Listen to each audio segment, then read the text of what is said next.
नमस्कार, मैं हूं के उपाध्याय। आप देख रहे हैं जनता टीवी। 69,000 शिक्षकों की भर्ती का मामला, यह मामला पिछले कई दिनों से, बल्कि ये कहना चाहिए कई महीनों से इस मुद्दे को लेकर के जो परीक्षार्थी हैं वो धरने पर बैठे हुए हैं और वो अपनी मांगों को लेकर के अड़े हुए हैं। सुप्रीम कोर्ट भी इस पर निर्देश दे चुका है, लेकिन अभी तक इनको नियुक्ति पत्र नहीं मिले हैं। इसे लेकर के कई बार धरने भी हुए, प्रदर्शन भी हुए, लेकिन अभी तक सरकार ने इस पर कोई कार्रवाई नहीं की है। इसकी वजह क्या है, ये इसको क्यों नहीं ऐसा किया जा रहा है, इसको लेकर के कई बार कई तरह की बातें भी हुई, सरकार की तरफ से आश्वासन भी दिए गए, लेकिन मामला वहीं का वहीं अटका हुआ है। कुल मिलाकर के इस मुद्दे पर अभी राजनीति भी चल रही है। समाजवादी पार्टी का समर्थन 69,000 शिक्षकों की भर्ती के अभ्यर्थियों को है, तो वहीं भारतीय जनता पार्टी इसे अभी बता रही है कि इस पर अभी कार्रवाई जारी है और शिक्षकों के साथ में न्याय होगा। लेकिन ये न्याय कब होगा, यह बताने को कोई भी तैयार नहीं है। हाल ही में जिन अभ्यर्थियों ने प्रदर्शन किया उन पर लाठीचार्ज भी हुआ। ये अक्सर होता रहता है, से अभ्यर्थी धरना प्रदर्शन करते हैं, उनके साथ लाठीचार्ज होता है, लेकिन उनकी मांगों पर सुनवाई नहीं हो रही है। वे अभी भी धरने पर बैठे हैं। उनके धरने को 66 दिन हो चुके हैं। आइए पहले हम ये रिपोर्ट देखते हैं, उसके बाद हम अपने वक्ताओं से बात।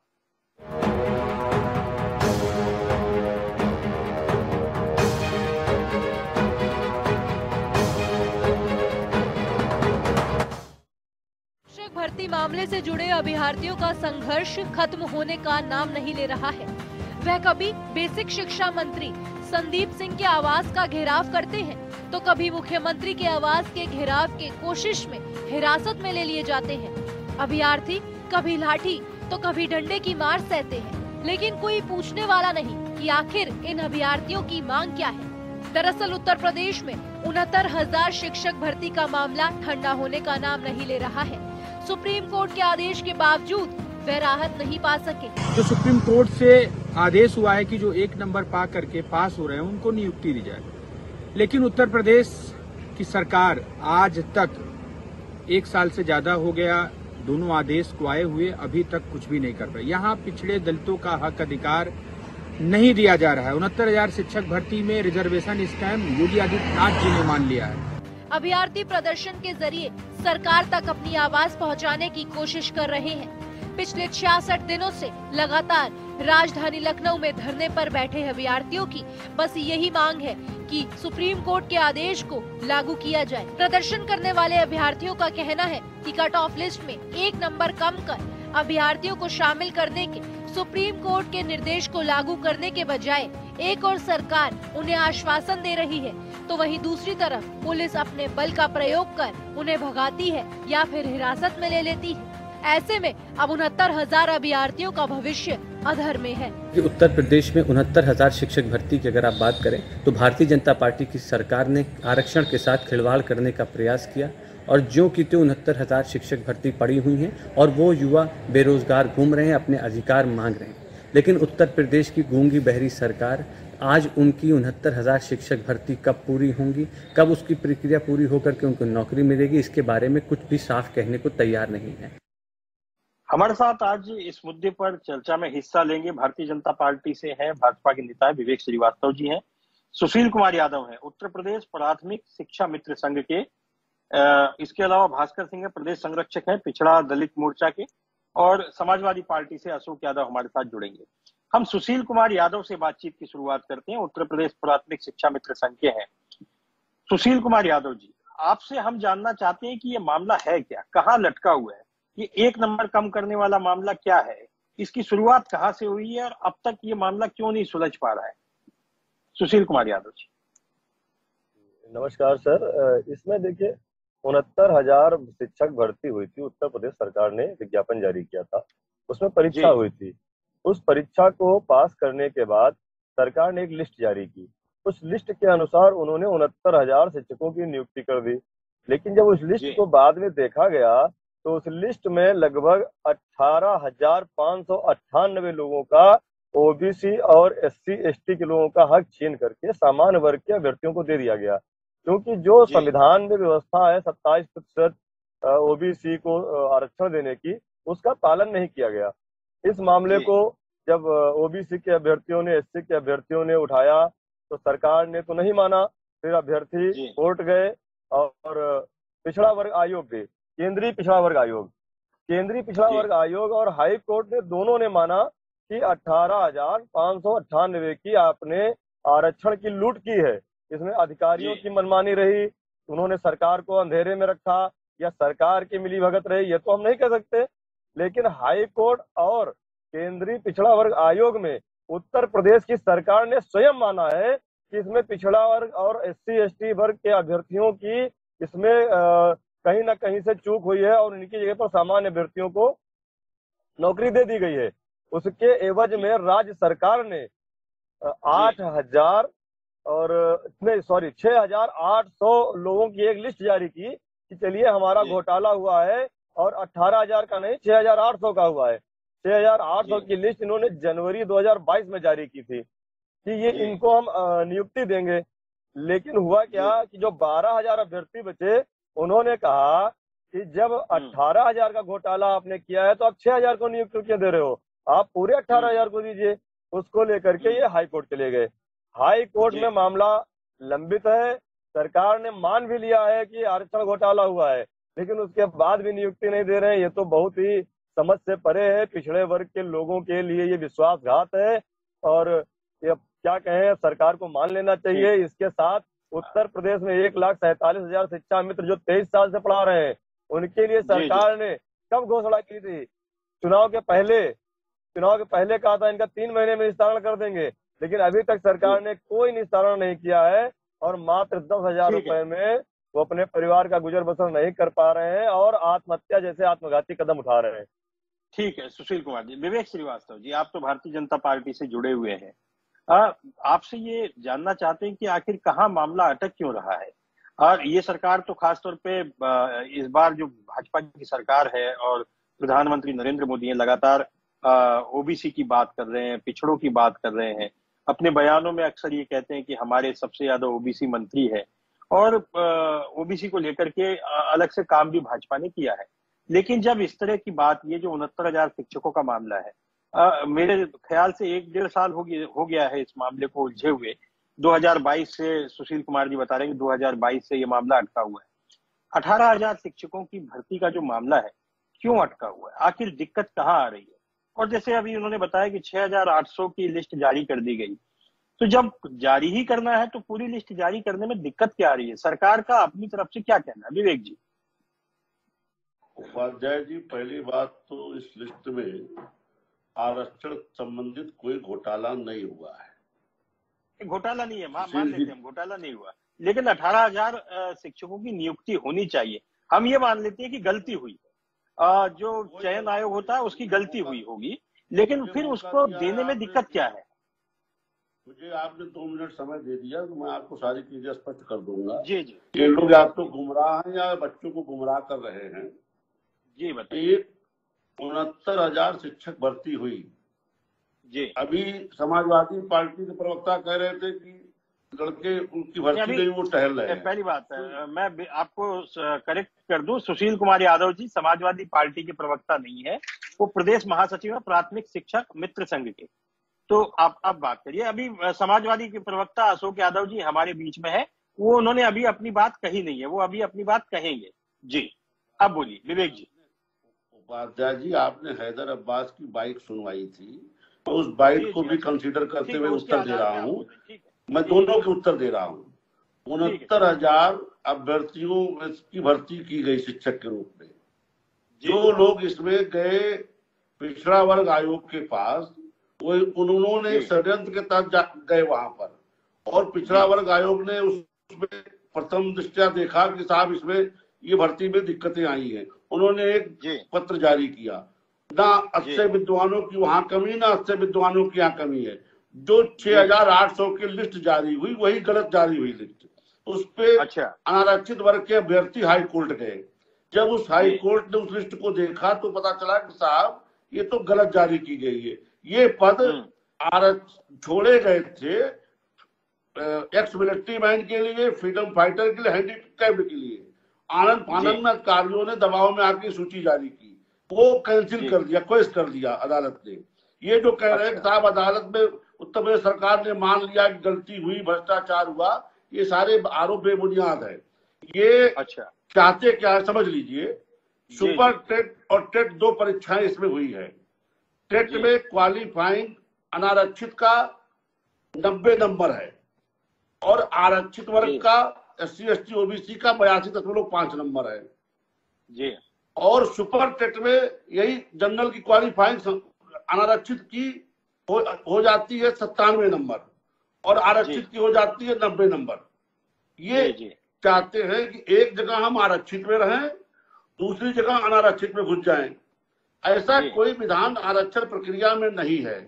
टीना डाबी केस में सुप्रीम कोर्ट की गाइडलाइन देखते हुए जब लोकसेवा आयोग की उसमें कंसीडर किया गया तो वो प्री कोटे में क्वालिफाई की थी और मेंस उनके सबसे ज्यादा नंबर थे, तब भी टीना डाबी को टॉपर नहीं बनाया गया, उनको उसी कैटेगरी में रखा गया।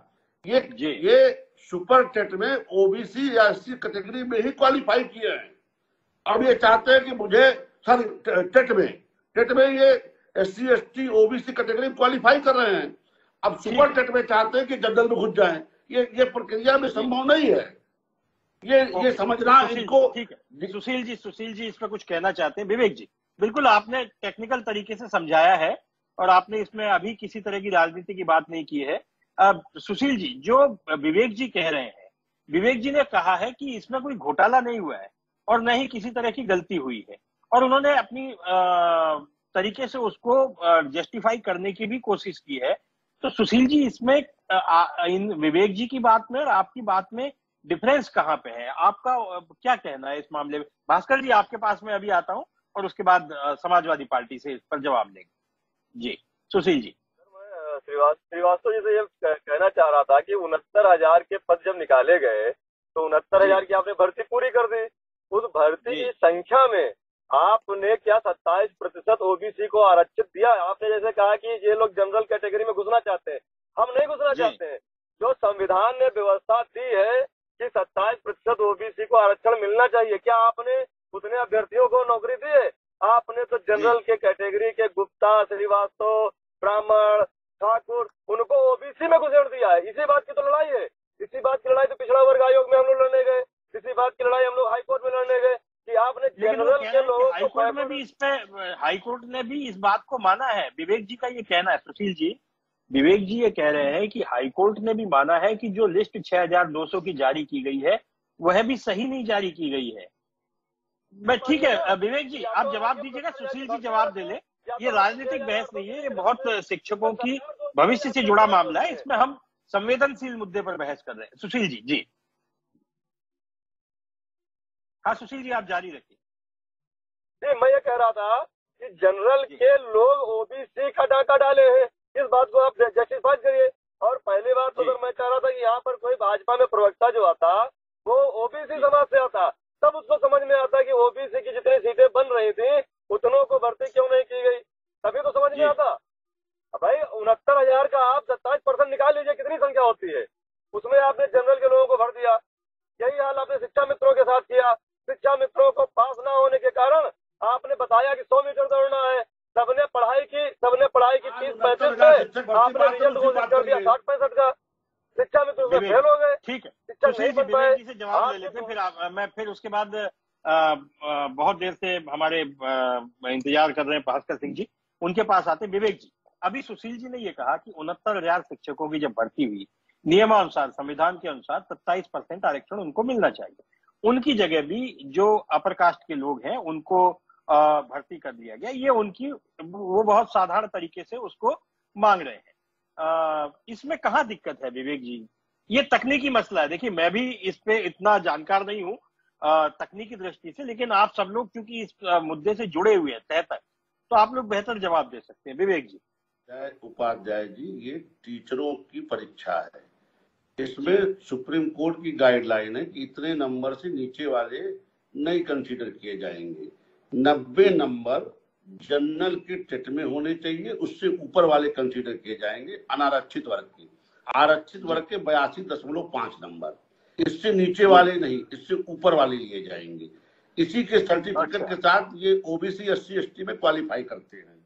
अब आ जाइए, जब इसके बाद सुपर टेट होता है, सुपर टेट में अगर जनरल जिसको कैटेगरी कह रहे हैं अनारक्षित कर लीजिए, तो उसको 97 नंबर से ऊपर होना चाहिए। और SC ST OBC को 90 नंबर से ऊपर होना चाहिए।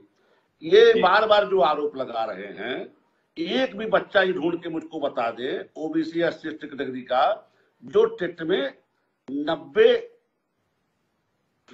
पाया हो या इधर सुपर टेट में 97 पाया हो। जब नंबर ही नहीं पाओगे तो उसमें कहां से आ जाओगे? क्वालिफाइंग सब्जेक्ट है।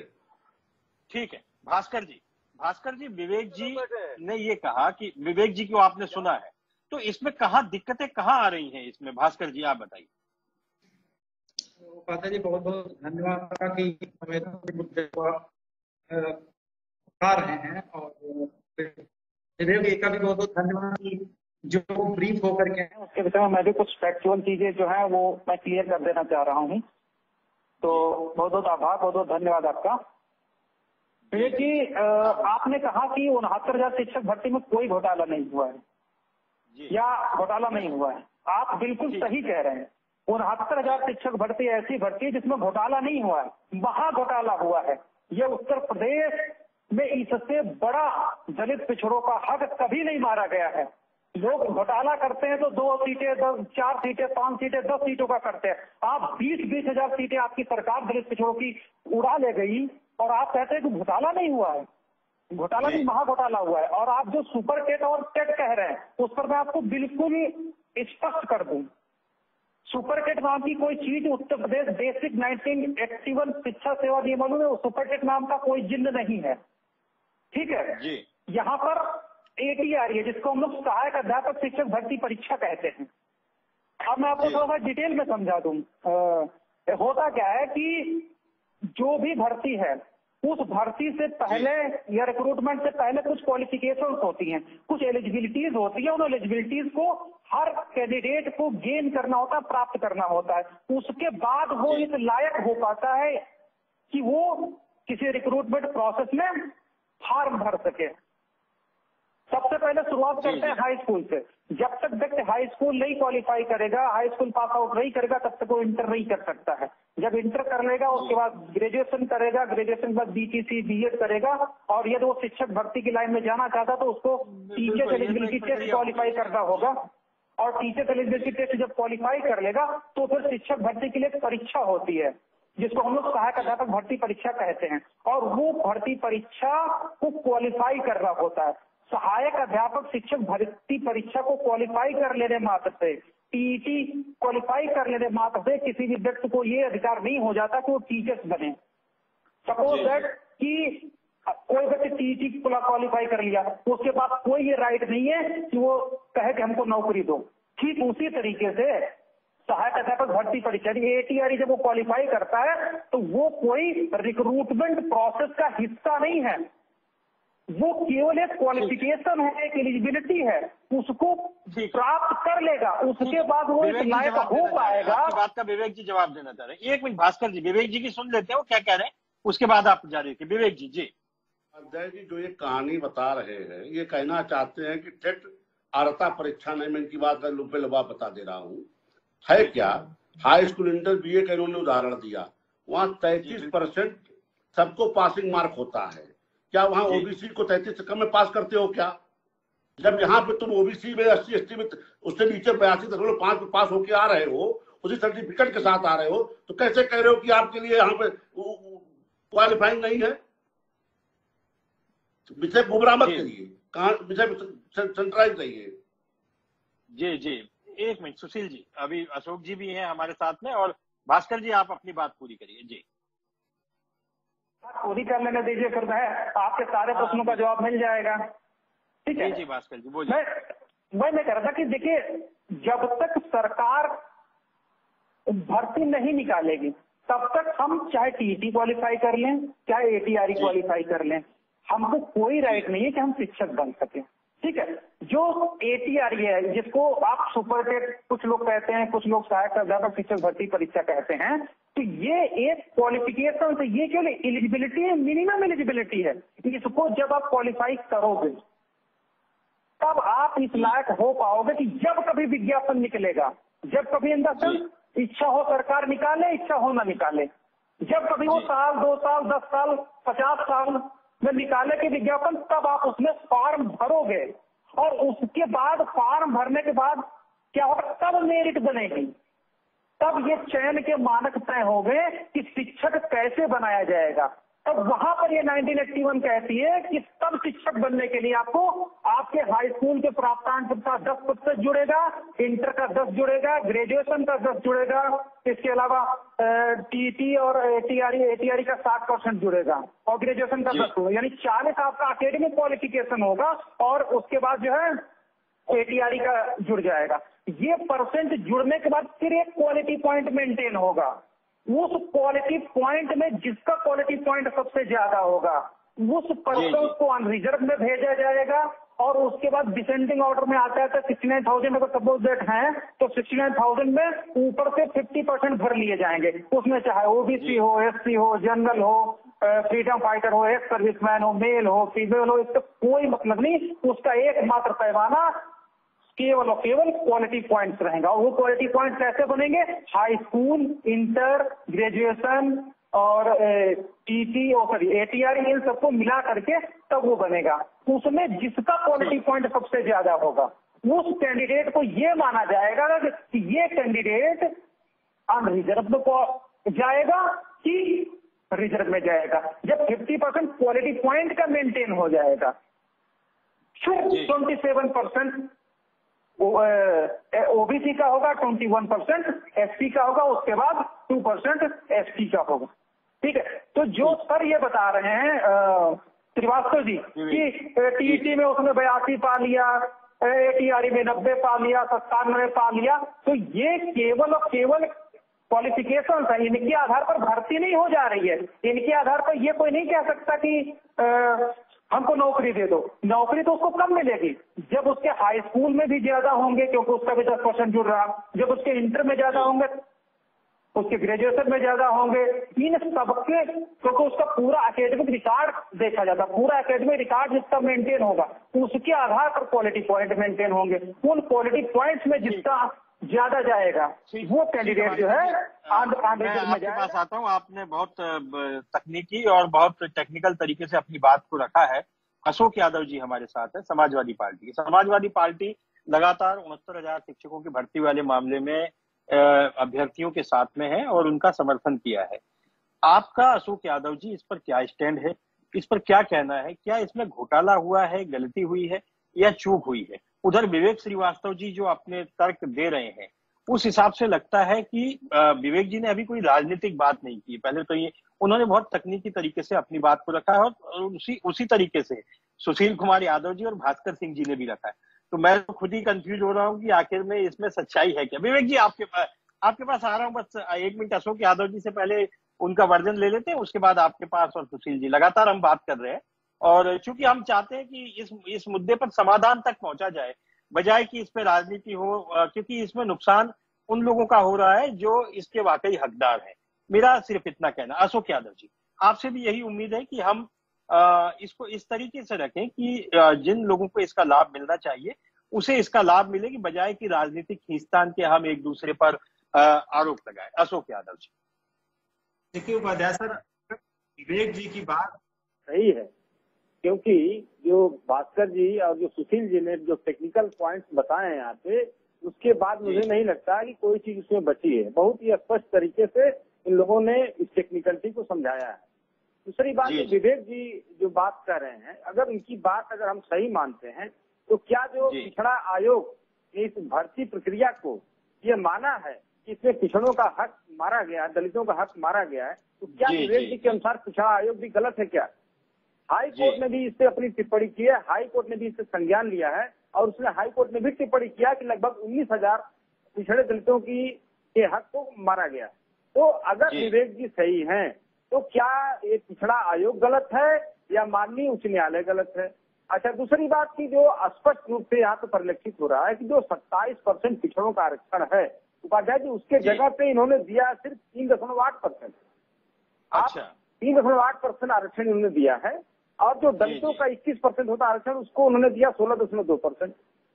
तो कहीं न कहीं ये खुला घोटाला है और ये कोई गलती नहीं है। मैं अगर आप कहेंगे कि आप राजनीति कर रहे हैं, मैं राजनीति नहीं कर रहा हूँ। मैं अपनी बात का, आप अपनी बात पूरी रखिए, मुझे वो नहीं है।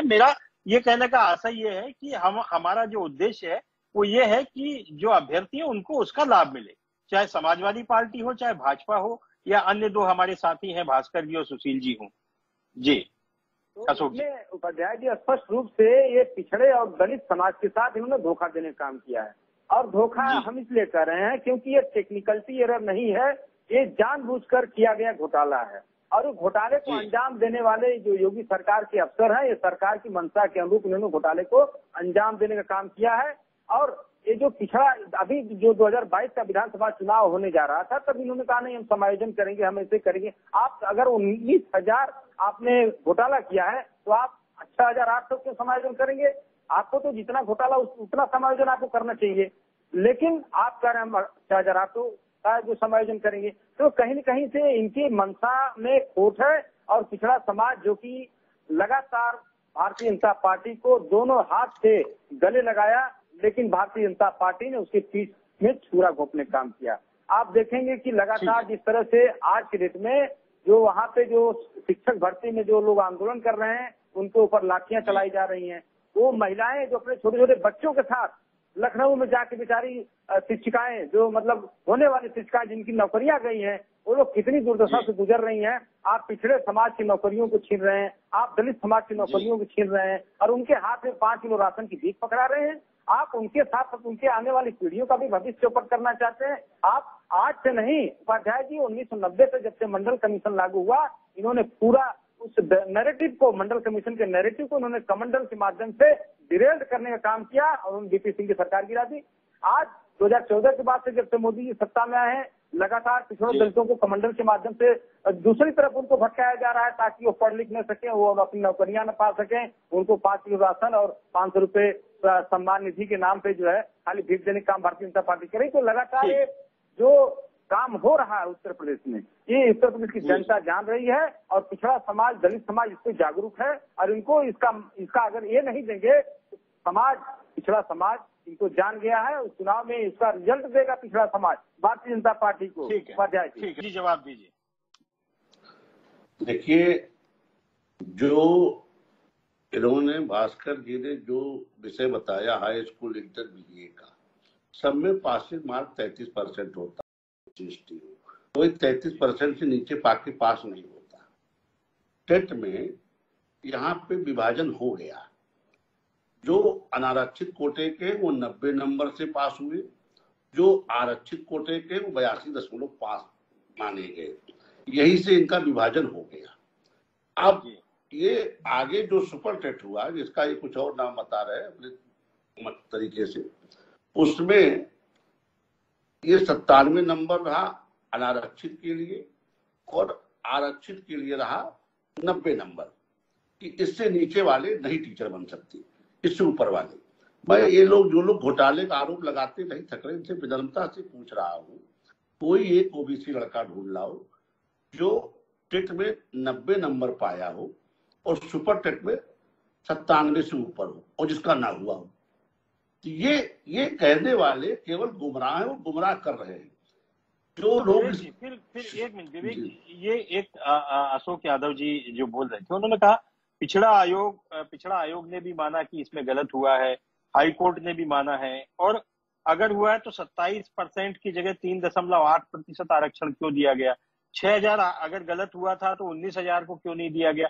6,800 को आपने क्यों दिया? तो फिर ये क्या है तकनीकी, ये क्या दिक्कत है, कहाँ कंफ्यूजन है विवेक जी? जो लोग इसको लेके गए पिछड़ा आयोग के पास, सबसे ज्यादा षड्यंत्रकारी वही लोग हैं। पिछड़ा आयोग में देखिए, आरक्षण की प्रक्रिया इतनी जटिल है, इसमें उर्दू आरक्षण, क्षैतिज आरक्षण, तमाम तरह के आरक्षण को लेकर के लिस्ट बनती है। साधारणतः किसी को समझ में नहीं आती। पिछड़ा वर्ग आयोग ने देखा साहब जो ये बता रहे हैं, इनके बताने में कोई भी इनकी बातों में भ्रम में आ जाएगा। उन्होंने कहा साहब ये होना चाहिए, नहीं हुआ, एक पत्र जारी किया।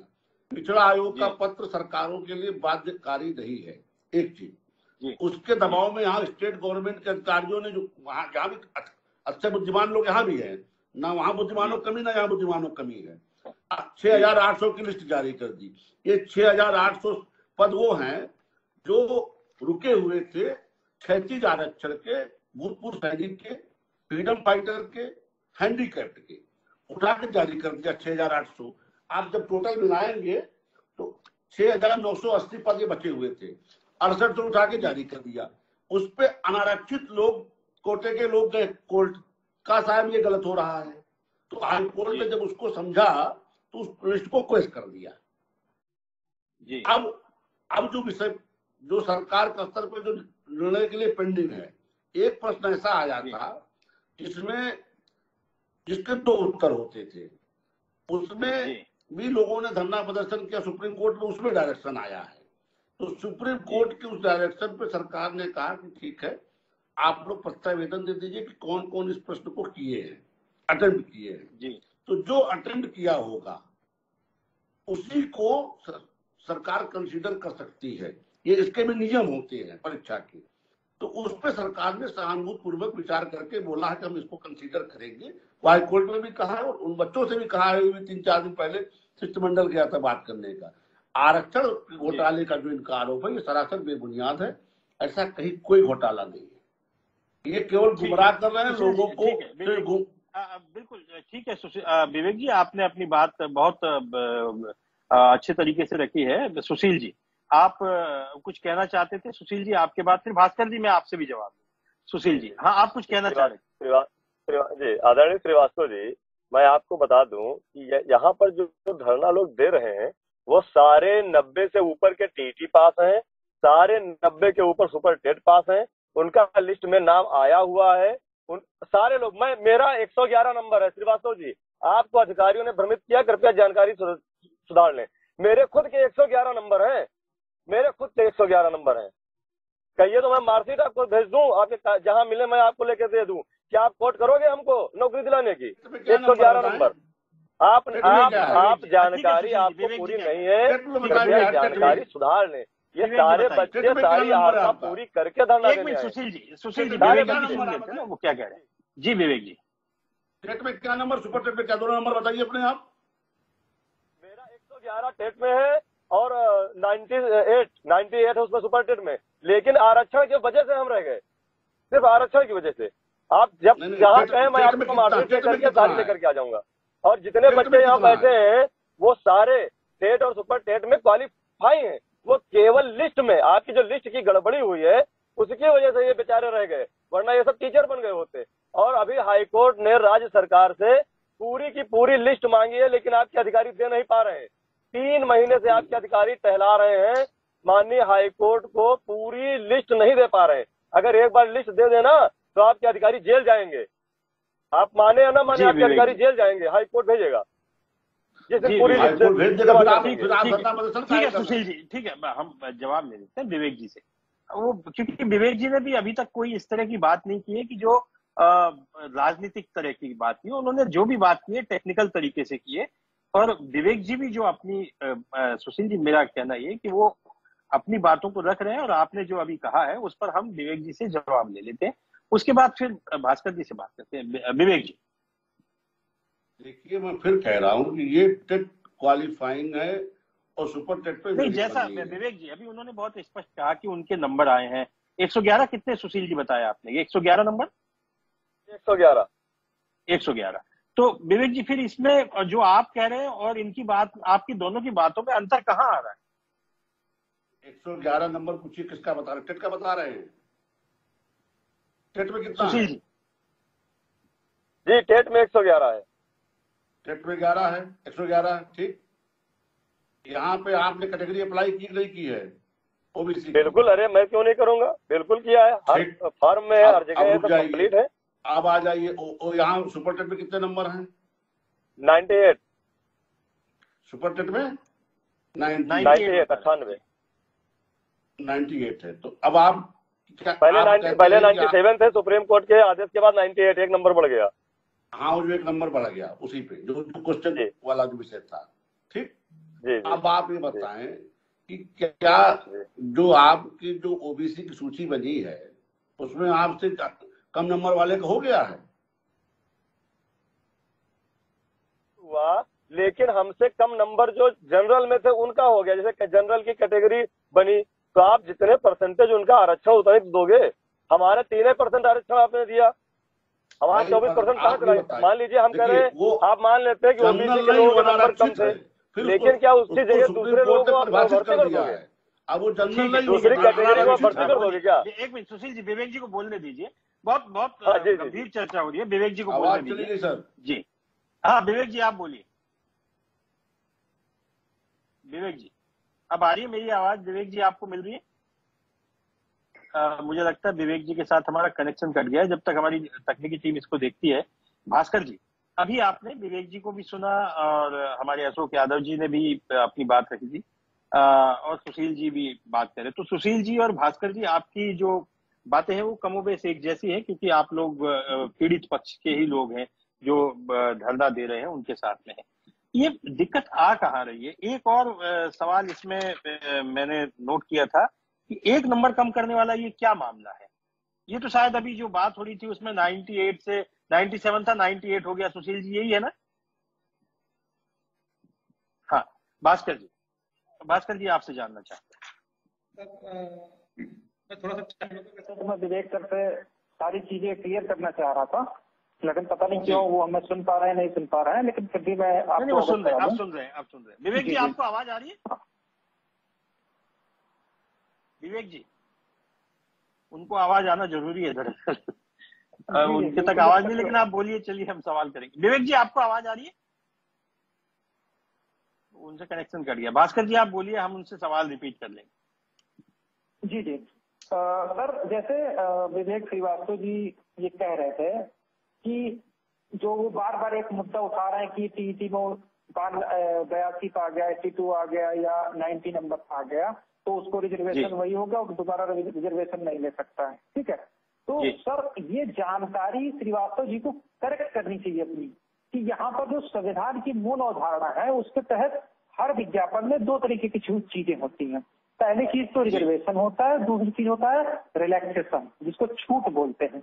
छूट देने का अधिकार प्रत्येक राज्य सरकार को अपने स्तर से होता है। वो उम्र में छूट दे सकती है, वो फीस में छूट दे सकती है। किसी तरीके से जो भी समाज के पिछड़ेपन को दूर करने के लिए जो वो छूट अपने स्तर से जो उसको संविधान द्वारा प्रदत्त है उसके तहत वो कोई भी रिलैक्सेशन दे सकती है। वो रिलैक्सेशन ऐसा होता है जैसा आपने देखा होगा कि कोई विज्ञापन आता है तो उसमें सामान्य वर्ग के भर्तियों के लिए फीस अलग रहती है, एससी के लिए और ओबीसी के लिए फीस का जो है अलग रहता है, छूट रहता है। तो वही चीज है कि जो रिलैक्सेशन और रिजर्वेशन 2 चीजें हैं। आपको ये क्लियर रखना होगा अपनी बातों को कि रिलैक्सेशन अलग चीज है, रिजर्वेशन अलग चीज है। रिलैक्सेशन बिफोर रिक्रूटमेंट मिलता है, बिफोर रिक्रूटमेंट जो मिलती है उसको छूट बोलते हैं। और इन रिक्रूटमेंट यानी जब कोई रिक्रूटमेंट प्रोसेस आता है, जब कोई विज्ञापन आता है, उसमें जो कुछ होता है जो 27% दिया जाता है रिजर्व में ले जाया जाता, दैट इज रिजर्वेशन। तो जो 82.5% मार्क्स हैं टीईटी में और 90 to 96 मार्क्स हैं एटीआरई में, दैट इज रिलैक्सेशन। रिलैक्सेशन और रिजर्वेशन इक्विवेलेंट या एक में मर्ज नहीं हो सकता है। तो जो ये रिलैक्सेशन मिलता है ये विज्ञापन से पहले मिला, इसको हम रिलैक्सेशन बोलते हैं। और जब रिक्रूटमेंट आएगा, जब विज्ञापन आएगा शिक्षक भर्ती का या पीसीएस भर्ती का या आईएएस भर्ती या किसी का, तब जो है हमको रिजर्वेशन चाहिए। वो चाहे अगर आपने फ्री में दे दिया तो हमको मेंस में नहीं चाहिए, लेकिन वो चीज जो रिजर्वेशन आप दोगे वो तो रिक्रूटमेंट प्रोसेस में दोगे। उससे पहले जब रिक्रूटमेंट आया ही नहीं, जब विज्ञापन आएगा ही नहीं, तो उसको आप पहले तो रिलैक्सेशन को रिजर्वेशन कैसे दे सकते हो? तो ये बातें थोड़ा सा टेक्निकल है, समझने की आवश्यकता। संक्षेप है। विवेक जी जवाब दीजिए। देखिए, जब ये ओबीसी कैटेगरी इनकी यही डिसाइड हो गई टेट के समय, तो इनकी आगे मेरिट तो उसी में बनेगी ना। अगर ये यहाँ पे उसका लाभ ना ले रहे होते तो वहां पे कहते कि साहब हमें जनरल में कंसीडर कर लीजिए। अब ये यहाँ पे ओबीसी में रहना चाहते, वहां जनरल में घुसना चाहते। मैंने टीना डाबी केस का उदाहरण देते हुए बता दिया कि प्री में वो क्वालिफाई नहीं कर पा रही थी, लेकिन प्री कैटेगरी में क्वालिफाई की। मेंस में वो अच्छे नंबर लाई थी, टॉपर हो रही थी, लेकिन उनको उसी में रखा गया कैटेगरी वाले में। ये सुप्रीम कोर्ट की गाइडलाइंस है। आप जितना मुझको समझा रहे हैं, आप लोग सब न्यायालय जा चुके हैं, न्यायालय आपके इस पक्षों से सहमत नहीं हुआ। आज तक आपको किसी न्यायालय से कुछ नहीं मिला। आप जो धरना प्रदर्शन करके जो ये केवल एक माहौल खराब करने का काम कर रहे हैं, इससे कोई हासिल नहीं होने वाला है। आप हर मौके पर जाकर अधिकारियों से बात कर चुके हैं, मंत्रियों से बात कर चुके हैं, आपको सबने समझाया, आप फिर भी नहीं समझना चाहते। ये एजेंसी तय करती है कि उसको क्या मानक तय करने हैं। जो परीक्षा नियामक एजेंसी होती है उसने बता दिया कि हमने आपको यही कैटेगराइज कर लिया, अब हम आपकी मेरिट लिस्ट पे बना रहे हैं, आप उसको फॉलो करेंगे, उसमें कंसीडर हो जाएंगे, नहीं है तो आपका नहीं होगा। आप घोटाला हल्ला करते रहिए, यहाँ पे न्यायपालिका बैठी हुई है। अगर आपके इस मत से न्यायपालिका सहमत होती तब तक अधिकारियों को जेल चला जाना चाहिए था।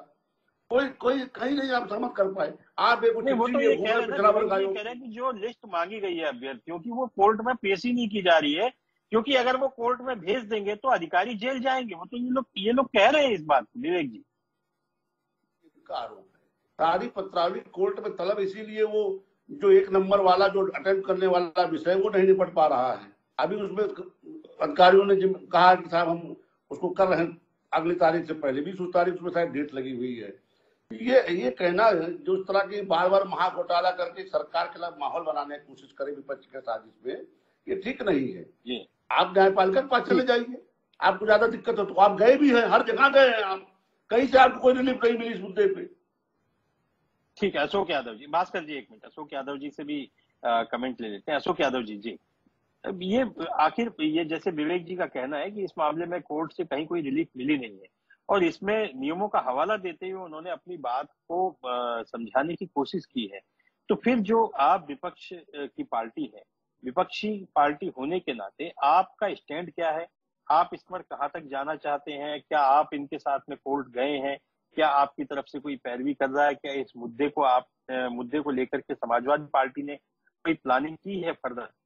अशोक यादव जी, देखिए उपाध्याय जी, समाजवादी पार्टी के प्रदेश अध्यक्ष माननीय नरेश उत्तम पटेल साहब ने कई बार बोला है, और वहाँ शिक्षक नेताओं से जो भी इनके संगठन के लोग हैं उनसे लगातार वो संपर्क में है।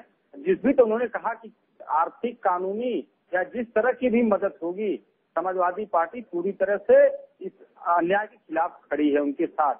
लेकिन ये जो योगी सरकार है, जिस तरह से श्रीवास्तव जी उसको जस्टिफाई कर रहे हैं, तमाम टेक्निकली ये सोच रहे हैं कि यही टेक्निकल ज्ञाता है, बाकी यहाँ पैनल में बैठे सभी लोग बेवकूफ बैठे हैं। तो मैं इनसे निवेदन करूंगा कि कृपया इस तरह का सोच न अपने अंदर डेवलप करें। यहाँ भी 2 भुक्तभोगी बैठे हैं उपाध्याय, सबसे बड़ा जब 2 भुक्तभोगी यहाँ बैठे हुए हैं, अब आप उनको बरगला रहे हो, तो ऐसा नहीं होना चाहिए। आप तमाम टेक्निकल बैकग्राउंड ले लेके यहाँ पे कह रहे हैं ये गलत है वो गलत है, तो ये सारी चीजें नहीं होनी चाहिए।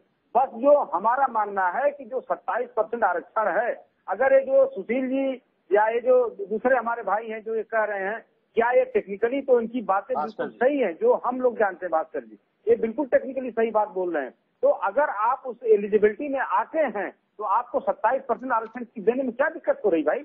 आप 3.8% आरक्षण किस आधार पर दे दिए? आप कह रहे हैं कि पिछड़ा वर्ग आयोग गलत बोल रहा है, वो भ्रम में है। उसमें तो वो ये कह रहे हैं कि 6,800 की सूची है, उसमें तो जो उन्होंने बताया कि सैनिक है और भी तमाम तरह के कोटे हैं, उन लोगों को दिया है उन्होंने। उस 19,000 में से 6,800 नहीं दिया है। अशोक यादव जी, ये विवेक जी कह रहे हैं।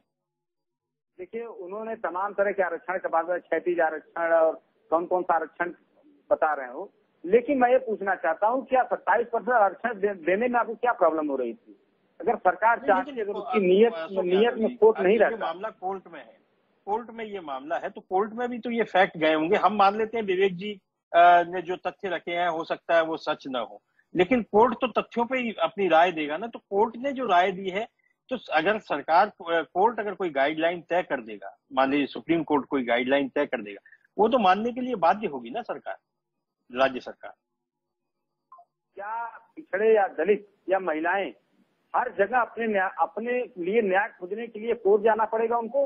आप देखेंगे देश की पहलवान बेटियां, आप कहेंगे आप डाइवर्ट हो रहे हैं, देश की पहलवान बेटियों के खिलाफ भाजपा के सांसद थे, उनके खिलाफ एक FIR लॉन्च करवाने के लिए उनको सुप्रीम कोर्ट का दरवाजा खटखटाना पड़ा। तो क्या इस देश में पिछड़े दलितों और महिलाओं को न्याय पाने के लिए बार बार न्यायालय का दरवाजा खटखटाना पड़ेगा, या इस देश में इसीलिए तो विपक्ष होता है ना कि वो उनकी आवाज सुने और सुप्रीम कोर्ट में तथ्य रखे। फिर सुप्रीम कोर्ट अगर कोई गाइडलाइन तय करेगा तो सर कोई भी सरकार हो, चाहे भाजपा की हो या सपा की हो, उसके मानने के लिए उसे बाध्य होना पड़ेगा। अशोक यादव जी।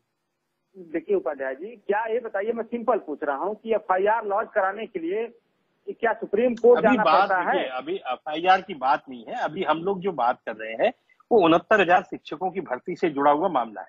वो अलग विषय है, उन विषयों पर चर्चा होती रहती है, वो कानून व्यवस्था के मामले हैं, उन पर आप लोग भी आए हैं डिबेट में और भाजपा के प्रवक्ता भी आते रहते हैं। उस पर हम अगर आगे फिर किसी दिन चर्चा कर लेंगे। ये एक गंभीर मसला है जो राजनीति से अलग हट करके है, ये लोगों के भविष्य से जुड़ा हुआ है। इसलिए अशोक यादव जी, मेरा सिर्फ इसमें ये कहना है कि आखिर कोर्ट तथ्यों के आधार पर ही तो कोई राय देगा ना।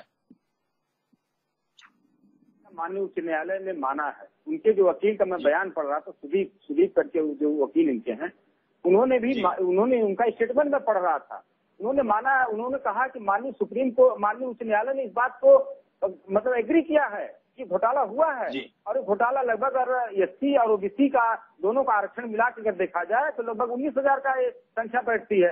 तो आप ये बताइए कि विवेक जी तमाम तरह की टेक्निकल पॉइंट दे रहे हैं, ये टेक्निकल पॉइंट क्या न्यायालय उस टेक्निकल पॉइंट से अनभिज्ञ है, या पिछड़ा वर्ग आयोग जो इसको सही माना है कि घोटाला हुआ है वो अनभिज्ञ है? या ठीक है अशोक जी, समझ गया। अशोक विवेक जी 1 मिनट रुकिए।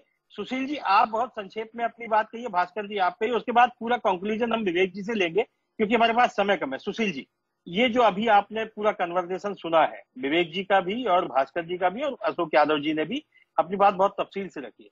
आप बहुत संक्षेप में कहिए कि इसमें कहाँ जो आपकी बात है और विवेक जी जो बता रहे हैं उसके बीच में कहाँ अंतर है, आप बहुत संक्षेप में बताएं, फिर भास्कर जी आपसे और फिर सबका जवाब विवेक जी से लेने की कोशिश करें।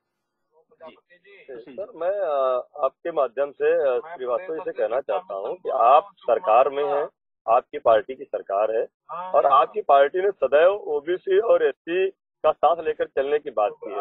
आपको तो ये चाहिए कि हम लोगों के साथ, अभ्यर्थियों के साथ, सरकार के जो अधिकारी हैं उनके साथ बैठ करके वार्ता कराएं और आप तब जस्टिफाई खुद कर देंगे कि आपके अधिकारी गलत है कि आपके अभ्यर्थी गलत है। कहीं पर से योग्यता में कोई कमी नहीं। ठीक है सारी भास्कर आपका कमेंट, लास्ट कमेंट। विवेक जी, मैं बड़ी विनम्रता पूर्वक कहना चाहता हूं कि कृपया करके जो गलत चीजें, गलत फैक्ट्स हैं, उन चीजों को सार्वजनिक मत से मत कहा करिए। जैसे आपने 800 लिस्ट की बात करी है, तो 800 लिस्ट इसलिए नहीं क्वेश्चन हुई है कि वो एक्सेसल कैटेगरी की थी। 800 लिस्ट इस ग्राउंड पे क्वेश्चन हुई है, माननीय उच्च न्यायालय ने ये कहा है कि एक तरफ आप कह रहे हो कि सारे पद भर चुके हैं, तो बियॉन्ड 69,000 आप पद नहीं भर सकते हो। तो सिंगल बेंच ने जस्टिस ओम प्रकाश शुक्ला साहब ने स्पष्ट ये कहा कि फिलहाल इस लिस्ट को हम क्वेश्चन कर रहे हैं, और जस्टिस देवेंद्र उपाध्याय साहब की खंडपीठ ने कहा कि आप 800 की लिस्ट करिए जा करके, कोई आपत्ति नहीं है, बशर्ते जो इलीगल अपॉइंटीज हैं उनको आप पहले रिक्रूटमेंट प्रोसेस से बाहर करिए, पहली चीज। और दूसरी चीज, 69,000 भर्ती में जो 20,000 सीटों का घोटाला हुआ था उसमें से सिर्फ 6800 क्यों दी गई? उसका रीजन यही है कि ये डिवाइडेड रूल की पॉलिसी करती है सरकार, इसलिए इन्होंने जब देखा कि हाँ वास्तव में हमको 20,000 सीटें नहीं पड़ रही, तो इन्होंने अभ्यर्थियों को 2 टुकड़ों में कर दिया। अब आधे 6800 को अलग बांट दिया, शेष को अलग बांट दिया। ठीक इसी तरीके से जो रोजगार पाता है OBC SC को आपस में बांट दिया, OBC दलित पिछड़ों को जनरल में आपस में बांट दिया, 1 नंबर में बांट दिया, और इसके अलावा अब तो BTC और BED को आपस में लड़ा दिया ताकि ये आपस में लड़ते खपते भरते रहे और हमसे रोजगार के लिए हमारे खिलाफ कोई आवाज न उठाने पाए। बहुत संक्षेप में अपना जवाब दीजिए, बहुत सार्थक बहस आज हुई है और लेकिन आप पहले जवाब दीजिए, फिर इस मुद्दे पे बाकी मामला तो कोर्ट में है। विवेक जी देखिए उपाध्याय जी, जितने आसानी से ये लोग कोर्ट का विजन बताते हैं चैनलों पे, अगर इनके इस विजन से कोर्ट सहमत होता तो कोर्ट वही इनके फेवर में ऑर्डर कर देता। ये सत्यता है कि कहीं भी कोर्ट को अपना ये पक्ष समझाने में कामयाब नहीं रहे, कि केवल एक सरकार खिलाफ माहौल बना करके विरोधी पार्टियों के गोद में खेल करके एक साजिश का शिकार है। ये खुद गुमराह, बच्चों को गुमराह कर रहे हैं। नहीं मेरा कहना है विवेक जी है कि ठीक है विपक्षी पार्टी, लेकिन ये लोग, ये अभ्यर्थी भी है, ये नौकरी इनकी गई है या इनको नौकरी मिलनी चाहिए थी, ये एक्चुअली में इनकी पीड़ा भी है। अगर हम इसको राजनीतिक नजरिए से न देखें, उसके बाद विवेक जी फिर भी हमें इनके साथ में कैसे न्याय हो सकता है, ये बताइए विवेक जी।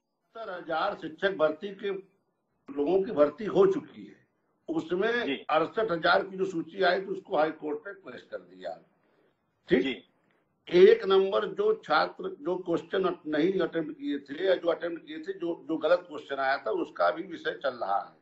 आरक्षण का जो घोटाले का आरोप लगा रहा है, ऐसा कोई घोटाला नहीं, आरक्षण के मानकों के अनुरूप ही नियुक्ति हुई है। ये हाईकोर्ट भी चले जा चुके हैं, सुप्रीम कोर्ट भी जा चुके हैं। ये सब करने के बाद केवल सरकार के खिलाफ माहौल बना रहे हैं। अगर कहीं भी नियमों का इसमें ढीला या हिला हवाली हुई होती तब तक उसमें बाकायदा डायरेक्शन आ जाता। ये खुद गुमराह है, लोगों को गुमराह करे और केवल चैनलों का समय खराब कर रहे हैं।